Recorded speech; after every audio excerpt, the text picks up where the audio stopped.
Good morning. It's Saturday, April 11th, and today we're going to continue our discussion on our preconceptions and the importance of acknowledging the areas that we still have room to learn. And I'll even answer the question I'm sure some of you have, which is why the heck is this guy still talking about some ancient philosophy? But the real question for today is, can I stop thinking I know and learn something here? So to answer that, we have to go back to a quote I mentioned from Epictetus where he says, "Throw out your conceited opinions, for it is impossible for a person to begin to learn that which he thinks he already knows." So when I think back to my own journey and when I truly learned to learn and then ultimately learned to love to learn, it started with my introduction to CrossFit 3 years ago. I kind of compare that period to what I envisioned to be the process for breaking and training a wild horse. I mean, I had a lot of the physical requirements, is in decent physical shape, but I think going back to the quote, it definitely provided a degree of unhelpful overconfidence, which meant that I needed a complete overhaul on my physical and my mental capabilities. And that was something that could only happen with the right combination of teacher, time, and student. And unfortunately, when I started, I wasn't that student.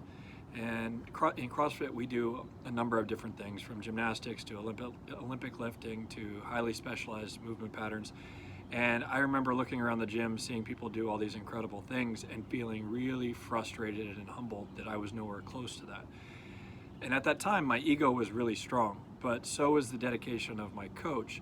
And with the right instruction, we began to notch some small victories in terms of making progress. And I think that that's the key point to remember here. I began to chip away at the established position that I had and admit that I don't know everything. In fact, it was probably closer to I don't know anything. And if we go back and we look at the word philosophy, it comes from two Greek words, philo, which is love, and sophos, which is wisdom. So it literally means the love of wisdom.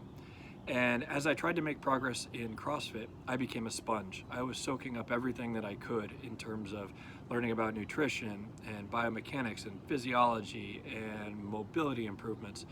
And I'd also been listening to a podcast by the CrossFit coach Ben Bergeron called Chasing Excellence, in which he talked about incorporating Stoic practices into his daily routine. And as I'd come to respect this person as a teacher, my interest was immediately piqued. And so I went out and started listening to the Daily Stoic podcast. And I remember seeing for the first time a view of the world that, while it wasn't who I was in that moment, it made total sense to me in terms of logic and ethics. And then I went and plowed through Ryan Holiday's books, Ego is the Enemy and the Obstacle is the Way. And I began acquiring new tools and refining my own perspective on life. And that allowed me to go back into the gym and use it as a laboratory where I would test out the new concepts that I was learning.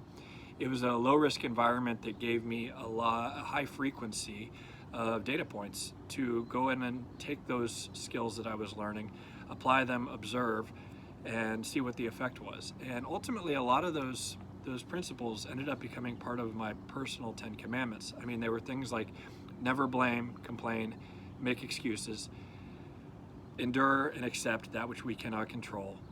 The impediment to action becomes action. Be strict with yourself and tolerant with others. Recognize the interconnectivity of all. You have to be fit to serve before you can effectively serve others. Be humble in your aspirations, gracious in your success, and resilient in your failures. Now, am I ever going to make it to the CrossFit Games? No, most assuredly not. I mean, that's not the goal here. But what I do love CrossFit, and I love how it affords me the opportunity every day to start off by practicing a couple of the Stoic tenets. Those being that we have to have self-discipline of the mind, the body, and the soul, and we have to proactively remove negative emotion. But it also keeps me in the perpetual state of being a student and continuing to love to learn. And for me, that process can be summarized as follows. You have to remove the ego, check your expectations. You have to find the right resources and listen. You have to apply the teachings. You have to stumble and then ask for directions. You have to try again, this time with course correction. You have to celebrate the small victories.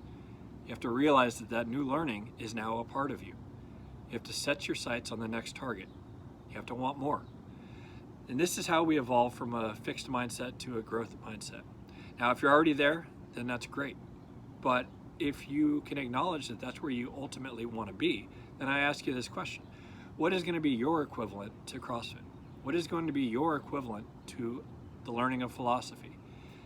Find an area where you have the most room to grow, and then trust the process. And if you do that, you'll be happy with the results. Have a great day.